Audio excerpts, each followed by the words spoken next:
guys, ito na, dumating na yung order na iniintay namin. Ito yung resibo niya. Hindi ko na ipapakita for the address. Ang galing. And then, may freebie sila. Tempered glass. Tsaka to. At saka, yung fast charger. Wala kasing kasamang adapter yung nandun. Based sa mga napapanood namin. Pero ito lang talaga yung order natin. Yes, ito yung lang yung nandun order sa- namin. S23 Plus ng Itel. So, let's try and check.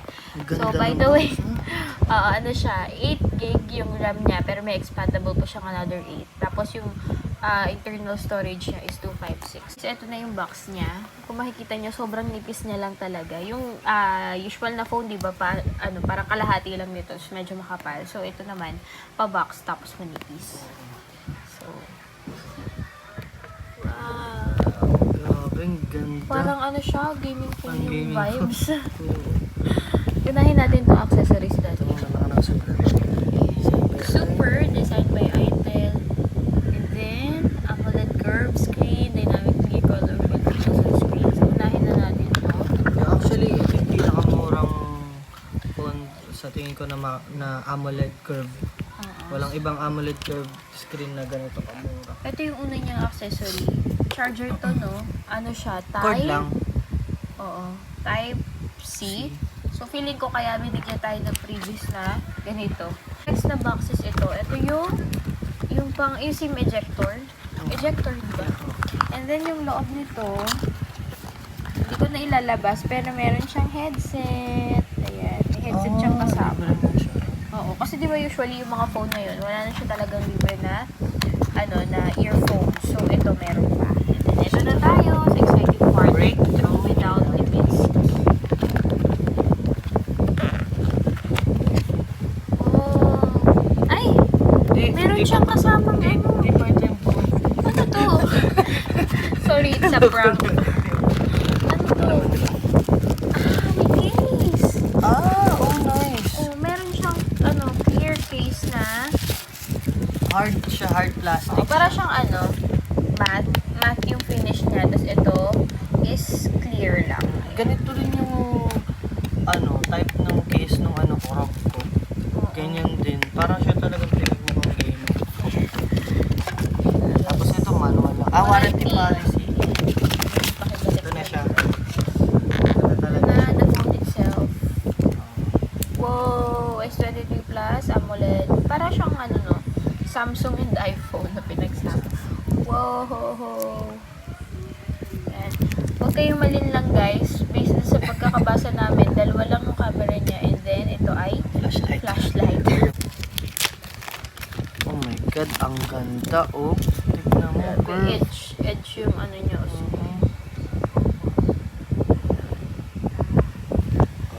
Lake Cyan nga pala yung color nito guys. Dalawa lang yung variant niya.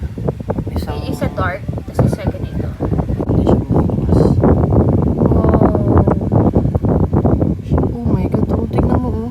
Oh, Talagang perfect. parang lumulutang. Kailangan ko nagkaroon ng ganitong phone. Okay. Yung Wala kailangan na yung storage ng iPhone ko. Sige, select language, Philippines. Insert SIM. Skip mo na. Skip din. Yeah, every... As hindi nagbabasa. Pasensya na. Para namang may nagbabasa niya. Wala nagbabasa. More.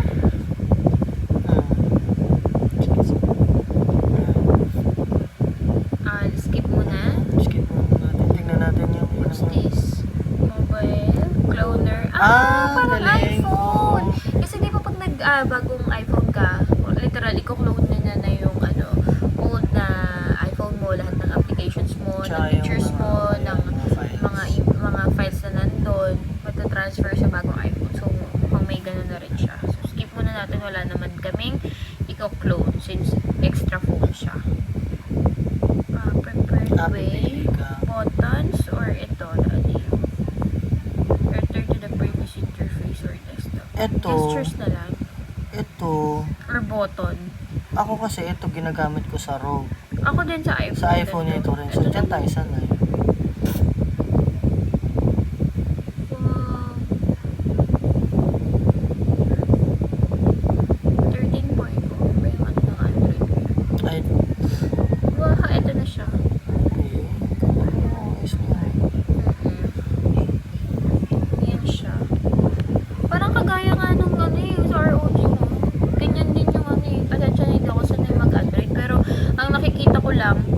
inopen mo yung sa ROG niya, ganito din yung apps, yung pababa lang. Tingnan natin yung ano. So, hindi ko lang alam kung ilang hertz yung screen, ano na to. I think 60 hertz ata. Settings. Idle ID. Wow. Ang lakas maka-Apple ID. Tingnan natin yung ano niya. Yung storage.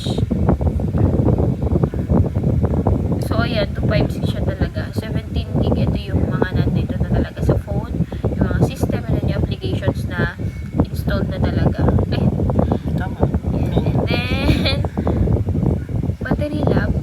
So, ito yung kagaya ng battery ko. 10 hours and 31 minutes.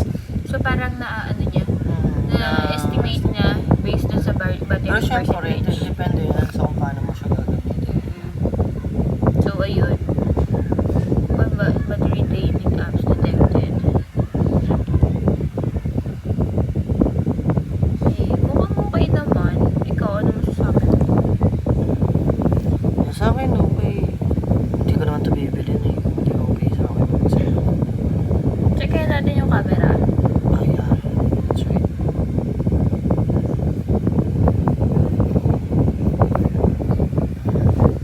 Hindi na. Oh, mas malinaw siya sa personal. Ang pagkakaalam ko, nag-autofocus yung siya, likod niya, ano, diba? 50 megapixel. Tapos, yung Harap is 32 harap ata. is 32. Ayan, o.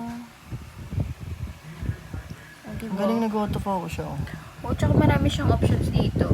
Meron pa siyang more. Alam ko sa more dito may Ultra HD. Ayan. Okay. Pwede Pwede rin siya na. gamitin pang vlogging eh. No? For example, nalobat yung mga phone mo na...